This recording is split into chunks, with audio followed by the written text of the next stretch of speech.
नमस्कार दोस्तों, स्वागत है आप सभी का आज की हिंदी की इस क्लास में। तो दोस्तों, इससे पहले हम आदिकाल मध्यकाल को जान चुके हैं। आदिकाल के जो मुख्य कवि थे और मध्यकाल के जो मुख्य कवि थे वो सभी हम जान चुके हैं और उनकी रचनाएं भी जान चुके हैं। तो इसी में हम आगे बढ़ते हुए आज जानेंगे आधुनिक काल। तो दोस्तों, आधुनिक काल को ही गद्य काल कहा जाता है। तो ये जो गद्य काल है ये 4 भागों में विभाजित होगा। भारतेंदु युग, द्विवेदी युग, छायावादी युग, छायावादोत्तर युग। तो ये 4 भागों में विभाजित किया गया है। तो इसी में हम आज जानेंगे भारतेंदु युग। भारतेंदु युग को ही क्या कहा जाता है? पुनर्जागरण काल। तो देखिए दोस्तों, जो आदिकाल था और मध्यकाल था, जो उस काल के जो कवि थे वो जो सभी कवि क्या थे? किसी राजा के संरक्षण में थे और किसी राजा के संरक्षण में ही उन्होंने क्या है? रचनाएं लिखी, अपनी काव्य रचनाएं लिखी उन राजाओं के संरक्षण में रहते हुए। लेकिन इस काल में ऐसा नहीं है। इस काल में क्या है? भारत क्या है? अंग्रेजों की गुलामी झेल रहा था। तो उन्होंने जो भी ये कवि है इस समय के, उन्होंने क्या है? इस काल की सब परेशानियां अपने काव्य रचनाओं में लिखी है। इसी में हमने देखा भारतेंदु युग। भारतेंदु युग को पुनर्जागरण काल इसलिए कहा जाता है क्योंकि इसका मतलब है पुनः जागना। इससे पहले जो भी कवि थे वो क्या थे? खुलेआम किसी भी राजा की बेइज्जती नहीं कर सकते थे, क्रिटिसाइज नहीं कर सकते थे, आलोचना नहीं कर सकते थे, क्योंकि वो किसी राजा के संरक्षण में रहते हुए क्या कार्य कर रहे थे। लेकिन इस काल में ऐसा नहीं था। इस काल में क्या है? खूब आलोचनाएं, जो भी कवि थे खूब आलोचनाएं कर रहे थे अंग्रेजों की। तो इसी में देखेंगे भारतेंदु युग पुनर्जागरण काल। इनका जो समय काल होगा वो होगा 1857 ईस्वी से 1900 ईस्वी तक। भारतेंदु युग को हिंदी गद्य का सर्वप्रथम युग माना जाता है, क्योंकि आधुनिक काल को ही क्या गद्य काल कहा जाता है। तो इसमें सबसे पहले हिंदी गद्य का सर्वप्रथम युग किसे कहा जाता है? भारतेंदु युग को। और गद्य काल, इस युग को किसने कहा? आचार्य रामचंद्र शुक्ल जी ने इस युग को गद्य काल कहा। इसी प्रकार देखेंगे आगे, हरिश्चंद्र को प्रथम नाटककार। Important question.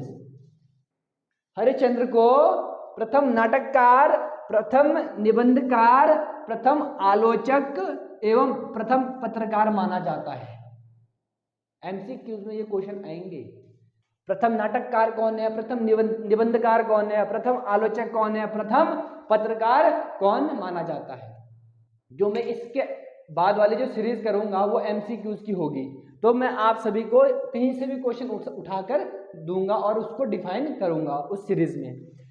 इन्हें हिंदी रंगमंच का जनक भी कहा जाता है। किन्हें? भारतेंदु जी को हिंदी रंगमंच का जनक भी कहा जाता है।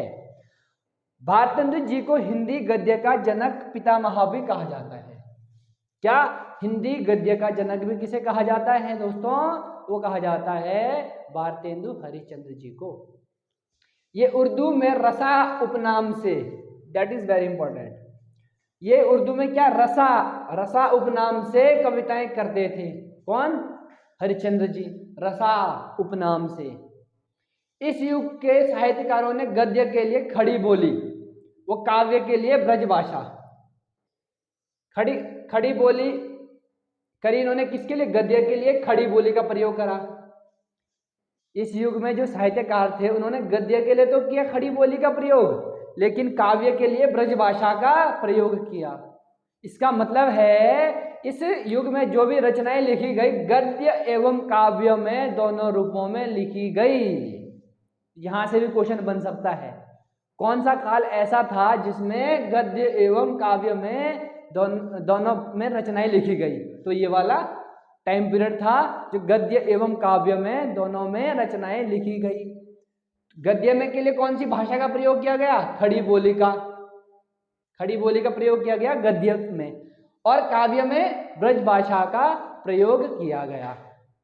अब जानते हैं इस युग के मुख्य कवि एवं उनकी रचनाएं।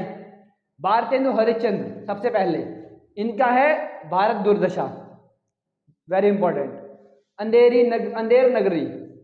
अंधेर नगरी, नील देवी, सत्य हरिश्चंद्र, भारत वर्षोन्नति कैसे हो, भारत वर्षोन्नति कैसे हो किसकी रचना है, हरिश्चंद्र की।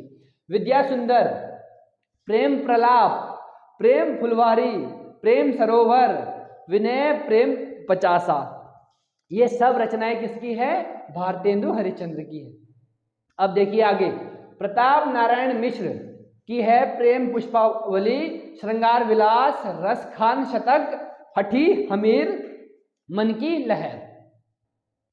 अब जानिए आगे, बद्री नारायण चौधरी प्रेमगन भी इन्हें कहा जाता था, बद्री नारायण चौधरी प्रेमगन। इनकी रचना है भारत भाग्योदय, वर्षा बिंदु। राधा कृष्ण दास की रचना है हमारी भारत 12 मासा, देश दशा, करण वध। इसके बाद है ठाकुर जगमोहन सिंह, देवयानी, और इसके बाद है श्यामलता, श्याम सरोजनी। तो दोस्तों ये करण वध नहीं होगा, ये होगा कंसवध। क्या होगा, कंसवध किसकी रचना है, राधा कृष्ण दास की। भारत 12 मासा किसकी है, राधा कृष्ण दास की। यहां से कहीं से भी क्वेश्चन आ सकता है, कौन सी रचना कौन से कवि की है। तो इस जो युग में मेनली दिखाया गया है कि जो भारत में जो भी प्रॉब्लम्स हो रही थी उस समय की, अंग्रेजों के समय जो भारत में अत्याचार हो रहा था, सब अत्याचार इन कवियों ने अपने रचनाओं में पिरोहा था। तो आज दोस्तों हम इतना ही जानेंगे, इसके नेक्स्ट क्लास में जानेंगे हम द्विवेदी युग। तब तक के लिए धन्यवाद।